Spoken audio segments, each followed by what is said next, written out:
In my head, I am in full breakdown mode. Like, did I literally just do this? Did I just burn my reputation with DJI and this production company? Holy f, this is a nightmare. What do you think is helping you see that directly over?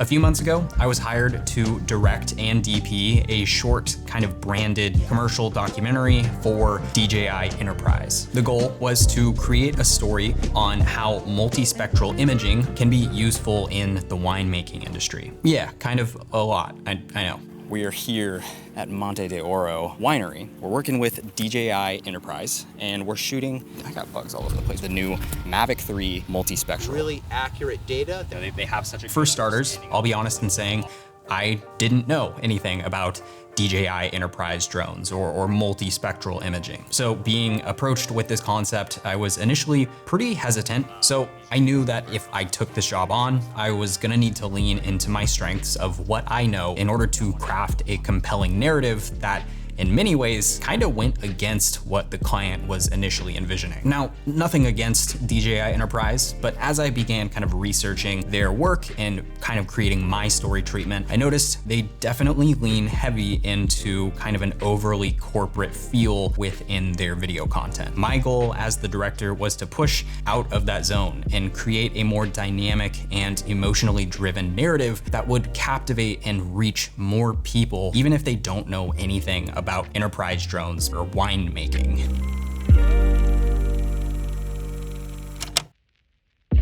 So we had about 2 weeks in the pre-production process, on and off Zoom calls with the client and Aya, the executive producer from the production company that hired me for this. I had a brief scout day where I drove 2.5 hours out to the winery to kind of get a feel for the location, kind of start looking over some of our potential shots. For our crew, we had a team of 7, so pretty small, pretty nimble. We had myself as the director DP, Kylie, my wife, as the producer, Alexio as our gaffer, Sam as our drone operator slash camera operator slash first AC, Diego was our sound mixer, and my good friend Armando as our BTS shooter. Our executive producer, Aya, was actually remote in Europe while the shoot was happening though. So our day consisted of 4 interviews, B-roll of the vineyard and winemaking process, as well as operation of the Mavic 3M, as well as air-to-air, like aerial shots and drone cinematography. A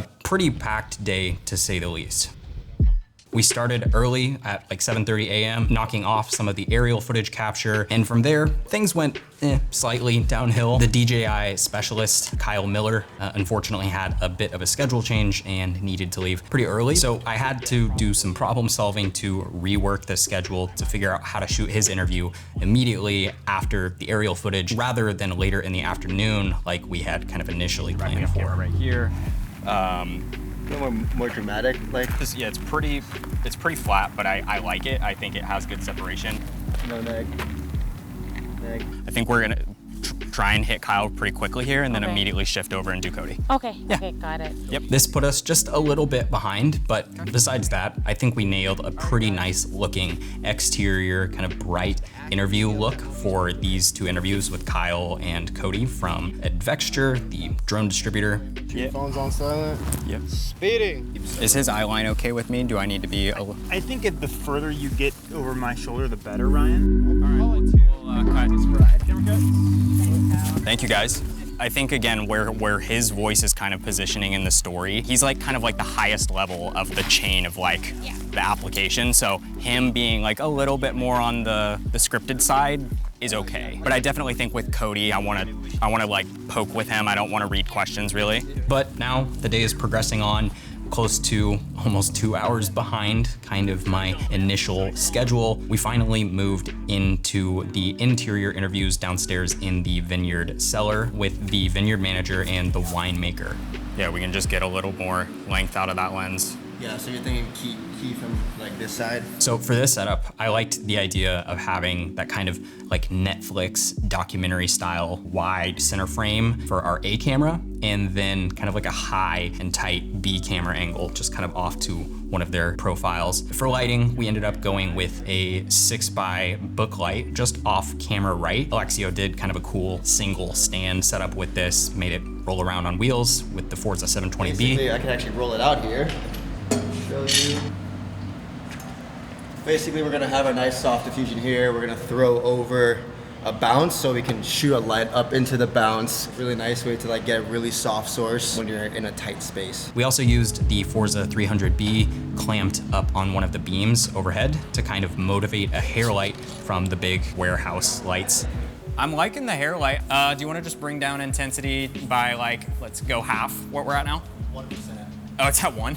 Took a little more time on this setup than we should have, but we dialed in a look we were all happy with. The challenge with this situation is that neither of these guys have had a lot of experience speaking on camera before. And the interview questions and kind of general talking points that were provided by DJI to me were somewhat complex and pretty technical to try and communicate to them. So because of this, I chose to go off script quite a bit and use my own intuition of storytelling to guide the interview. We're starting to flow, things are sounding pretty good. We're about 40 minutes into this first take, feeling really good about everything we've covered, and worst nightmare happens.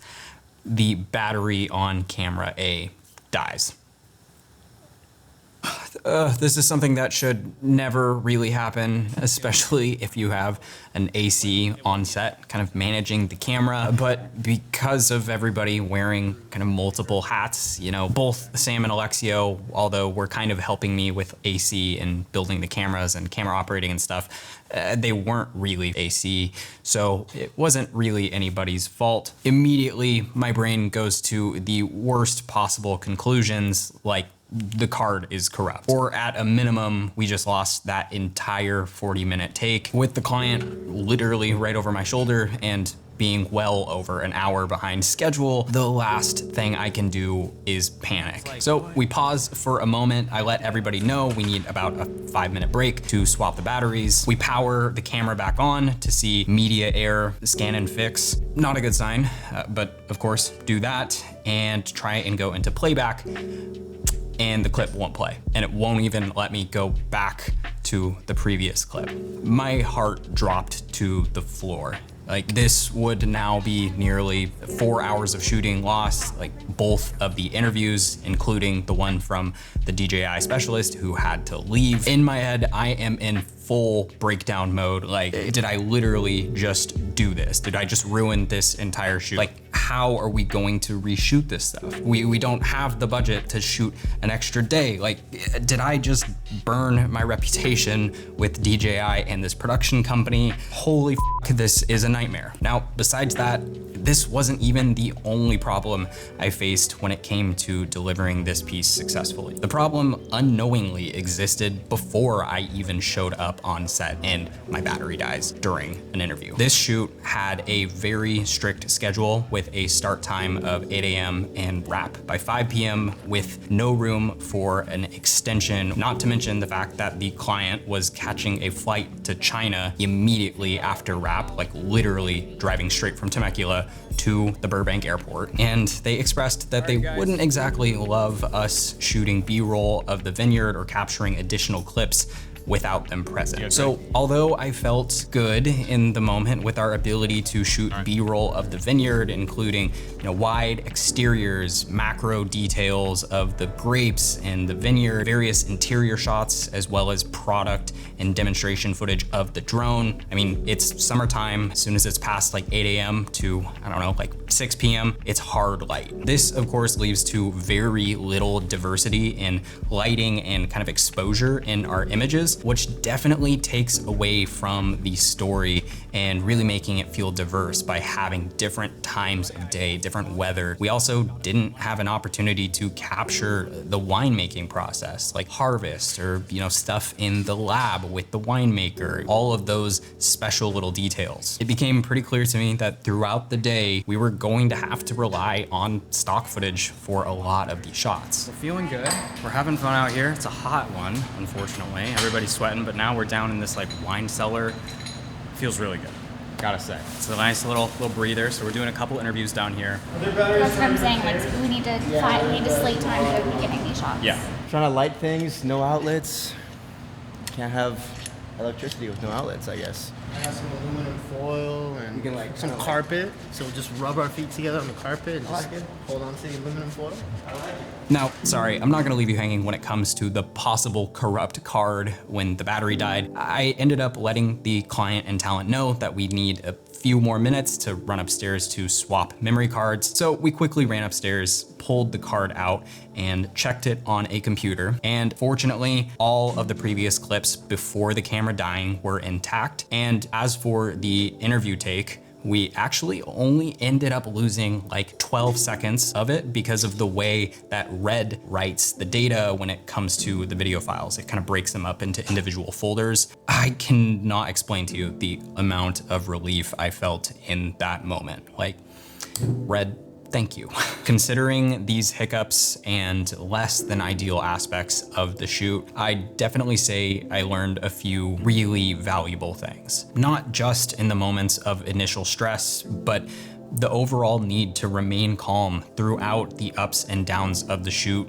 It really shifted something in my brain. That need as a professional to always portray positivity and confidence at all times doesn't just end after the camera shuts off. It continues throughout the post-production process as well. It continues until you've fully delivered on your end. Now, normally, if I wrap a shoot, and maybe I'm not feeling 100% confident about the B-roll or coverage we were able to get, if I'm the one editing and handling all of the post, I can usually make things work and figure out my way around it. But handing all of this footage over to the post-production team at Untold Films, I had to have confidence that I could deliver an extremely thorough director's brief of the entire shoot and all of the footage in hopes that the editor would be able to clearly see my vision, even though there was a lack of some of the story that we needed. These people have never seen this footage before. It's just another editing job that's coming into their bay, and so clear communication on my part as the director is imperative in order to communicate those creative ideas, the nuances in the story, and especially the importance and need for sourcing high quality and well shot stock footage to really fill in the gaps with what we weren't able to capture on that day. So in order to tackle this kind of tricky component of post-production, I leaned heavily into story blocks to lend a hand in order to create the best story that I was committed to on behalf of DJI. To be honest, this isn't something I feel guilty for needing to utilize in a commercial project. It's not like we failed or we didn't plan thoroughly enough or do enough pre-production. The truth is, due to any possible situation or unforeseen things, you're just never going to have enough time. The weather might not cooperate, or maybe it's the wrong time of day, or people's schedules might change. There's like an infinite number of things that can go wrong when you need to capture specific shots. But as a professional,